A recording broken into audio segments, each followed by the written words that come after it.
सराइकी वसेब दे मेरे सारे भैन भरावां को खुश आमदीद जित्था रहो हसदे वसदे खुश ते खुशहाल रहो। अज दा व्लॉग मेरे आम तौर ते जेह्ड़े व्लॉग होंदे न उंदे कन्नै ज़रा मुख्तलिफ है। मैं पाकिस्तान दी इक मशहूर तरीन शख्सियत जिहदे कन्नै तुस सारे वाकिफ होसो।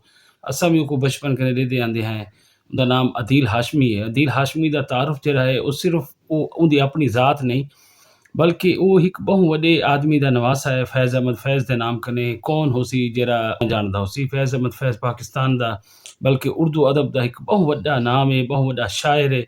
और उनकी शायरी जी है वो बड़े लोगों की ज़िंदगी बदली है। बड़ी इनकलाबी शायरी भी है और बड़ी खूबसूरत उनके गीत भी हैं। मुझसे पहली सी मोहब्बत, मेरे महबूब न मांग, इहो जे बेशुमार लाजवाल क्या दिन गज़लां गीत और शायरी उनकी मौजूद है। पूरी दुनिया में उनका नाम है। बड़े बड़े वड्डे वड्डे अवार्डों वास्ते लेनन अवार्ड जरा रशिया का होंदा है उनके वास्ते वो नामजद थी हुआ बंदा है। बहुत बड़ा नाम है। और भला उनकी बेटियां हैं दो, मुनीज़ा हाशमी और सलीमा हाशमी, उन्हें दी अपनी बहु वड्डी पहचान है। वो बहु वड्डे आर्टिस्ट भी हन और जनाब सब अदीब हन, शायर हन, पेंटर्स हन। बड़े वड्डे वड्डे ओहदे ते रह गए। PTV दी चेयरमैन रह गई मुनीज़ा हाशमी और NCA दी वो प्रिंसिपल रह गई है। उनकी बड़ी पहचान है, बड़ा नाम है। भला उन्हें दे शोहर हिक दा शोहर सलीमा हाशमी दा शुएब हाशमी है और मुनीज़ा हाशमी दा हुमैर हाशमी है। शुएब हाशमी का नाम ही बहु वड्डा है। आर्ट और अदब के हवाले नाल वो बहु काम किया हुआ है। बड़ा उनका नाम है, अगर तुम गूगल करो तो पता लग सी। और हुमैर हाशमी शुएब हाशमी का भिरा ही आई और अपनी यानी कि अदील हाशमी का वालिद जैदा अपना बहु वड्डा नाम एजुकेशनिस्ट है। और उनका बे बड़े उनके पहचान है जिमें वो जनाब सब भी क्या दिन साइकोलॉजिस्ट भी है, राइटर भी है, वो किताबा भी लिखें। और अदील हाशमी उन्हें बेटा है। अदील हाशमी बहु वड्डा एक्टर भी है। हुण तो वो बहु वड्डे लेक्चर देंदे, वो बड़ा ज़बरदस्त किस्म का एक मोटिवेशनल स्पीकर भी है। और लोगों को वो बेशुमार उनके हवाले हैं। तुसां को देख सकते हो, तुसां उनके बचपन कने यू फोन दे उनदे विच भी असां ॾेदे आसे कि वो आंदा हुंदा है जेह्ड़े कमर्शियल्स होंदे हन। 3/3 उनका एक बड़ा मशहूर ड्रामा है कॉमेडी।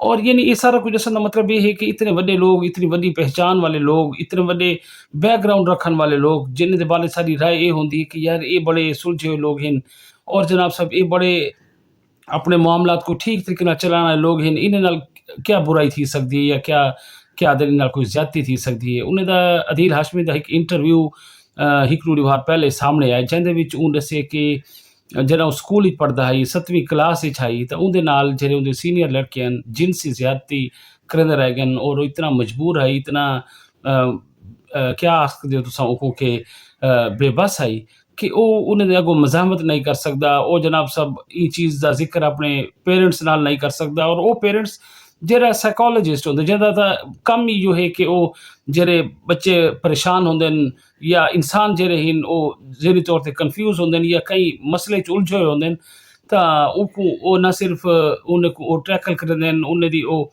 क्या आखदे न इलाज करदे न, बल्कि वो तो उन्हें को देख के पहचान वेंदे न कि ये बच्चा जेह्ड़ा है सब को तो इहो दस्सेआ वेंदे कि वो इतने ज़हीन होंदे न कि वो इंसान दी शक्ल देख के, वो इंसान दे मामलात देख के, उनदी छोटी-छोटी जेह्ड़ी चेंजिंग्स होंदे न उंदे विच उंदी शख्सियत दे विच उको देख कन्नै वो समझ वेंदे न कि इहदे नाल कोई बुराई थींदी पई है या एह् कहीं परेशानी च मुब्तला है। लेकिन बदकिस्मती तुसां देखो कि अदील हाशमी जेह्ड़ा इहो जी फैमिली नाल ताल्लुक रखिंदा है, जेह्ड़े इतने पढ़े लिखे लोग हन, जेह्ड़े इतने सुलझे होए लोग हन, जिन्हें दा दुनिया दे विच जिन्हें दा इतना इक बहु वड्डा क्या आखदे न कि पहचान है उन्हें दी। और उन्हें दा बेटा उन्हें दे घर दे विच रह कन्नै इक मसले दा शिकार है, उंदे नाल ज़्यादती थींदी रह गई है। और वो कहीं को क्या आखदे न ना इतला कर सके, ना कहीं को दस सके, ना कहीं दा अपनी बेबसी दा इज़हार कर सके और ना ही उनदी ये परेशानी, कन्फ्यूजन और उनदी जेह्ड़ी ज़ात दे हवाले नाल जो कुछ उंदे उत्ते बीतदी पई है वो कोई समझ सके। मैं यह चीज़ तुहाडे नाल डिस्कस करने दा मतलब सिर्फ ये है कि तुसां असां तां बहुत सादे लोग हैं। असां तो अपने बच्चों के उत्ते भी एतबार करते हैं और अपनी सोसाइटी के उत्ते भी करते हैं। और ये भी नहीं से पूछते कि तुम स्कूल पढ़ते पे हो, तुम्हारे क्या रिलेशनशिप हैं, कोई बच्चे कोई तंग तो नहीं करेंगे, कोई परेशानी तो नहीं। तो साखो अपने बच्चे ते बड़ी गहरी नज़र रखनी चाहिए। साखो उन्हें दे नाल गुफ्तगू करंदे रहना चाहिए, उन्हें नाल डिस्कशन करनी चाहिए, उन्हें कन्नै उन्हें दे मसाइल जानने की कोशिश करनी चाहिए।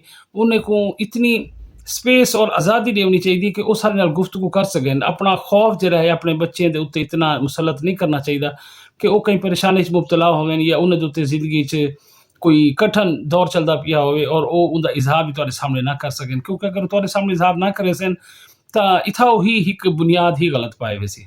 वत ਉਹ जनाब साहब ਜਿਹੜੇ ਹਨ ਉਹਨੇ ਕੋ ਆਪਣਾ ਜਿਹੜਾ ਅੰਦਰ ਉਹਨੇ ਦੇ ਅੰਦਰ ਘੁਟਨ ਹੈ ਜਾਂ ਉਹਨੇ ਦੇ ਅੰਦਰ ਜਿਹੜਾ ਸ਼ੋਰ ਹੈ ਜਿਹੜਾ ਤਕਲੀਫ ਹੈ ਉਹ ਉਹਦਾ ਇਜ਼ਹਾਰ ਕਈ ਬਹਿ ਦੇ ਸਾਹਮਣੇ करे सन ਉਹ ਜਿਹਦੇ ਸਾਹਮਣੇ करे सन ਉਹ ਵਾਲਾ ਉਹਦੀ ਮਜਬੂਰੀ ਦਾ ਉਹਦੀ ਬੇਬਸੀ ਦਾ ਫਾਇਦਾ ਚਾਹੀ ਕਿਉਂਕਿ ਕੋਈ ਵੀ ਇਤਨਾ ਸਗਾ ਨਹੀਂ ਹੁੰਦਾ ਜਿਹੜਾ ਤੁਹਾਡੀ ਬੱਚੇ ਦਾ ਇਤਨਾ ਖੈਰ ਖਾ ਹੋ ਸਕਦਾ ਜਿਤਨਾ ਤੁਸੀਂ ਹੀ ਵੇ ਤੇ ਇਹ ਵਜ੍ਹਾ ਨਾਲ ਮੇਰਾ ਇਹ ਸਾਰੀ ਅੱਜ ਗੁਫ਼ਤਗੂ ਕਰਨ ਦਾ ਮਕਸਦ ਬਿਲਕੁਲ ਇੱਕ ਮੁਖਤਸਰ ਜੀ ਗੁਫ਼ਤਗੂ ਮੈਂ ਕਰਨਾ ਚਾਹੁੰਦਾ ਹਾਂ ਔਰ ਸਿਰਫ ਇਹ ਹਵਾਲੇ ਨਾਲ कि इतना वड्डा वाकया इतनी वड्डी गाल इतनी अलार्मिंग सिचुएशन है और खास तौर पर जेह्ड़े सारे छोटे इलाके होंदे न जिवें असां जित्थों दे जेह्ड़े वसेब नाल ताल्लुक रखण वाले लोग हैं साढ़े आस पास तो इहो जेह् बहुत सारे मामलात हन लेकिन असां अपनी नज़रां बंद कीती रखिंदे हैं असां कोशिश करदे हैं कि बस ना ही गाल करूं बच्चे दे सामने साकू लगदे कि शर्मिंदगी है या ये शायद उंदा असर गलत पोसी लेकिन इंदा असर गलत नहीं होंदा इंदा गलत तां थींदे जना असां इंदे ते गुफ्तगू ही नहीं से करेंदे असां कई नाल इज़हार ही नहीं से करेंदे अपने बच्चे नाल जेह्ड़े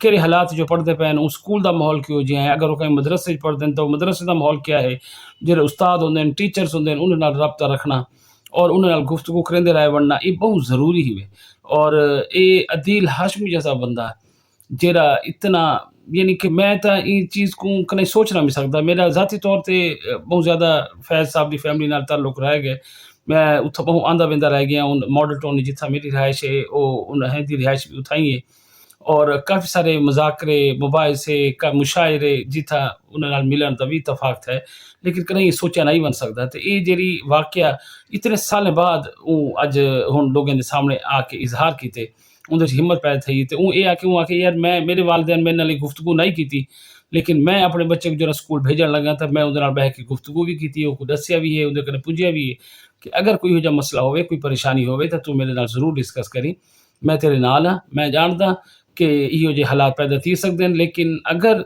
तू मेरे नाल अपना हर दुख सुख शेयर करेंदा रहे वैसे मेरे नाल उहदा इजहार करे से तो मैं इंशाल्लाह इंदे मसले का जरा हल कढे सा तो कोई मुश्किल ना फसांडे सा बच्चे को एक कॉन्फिडेंस और एतमाद देना चाहिए ये माँ प्यो की जिम्मेदारी है वो सिर्फ उन्हें वास्ते घर जायदाद दौलत गड्डी दी कट्ठा करने वास्ते ही ना लगे रह वञनि बल्कि उन्हें दी शख्सियत को बढ़ाने वास्ते भी मेहनत करना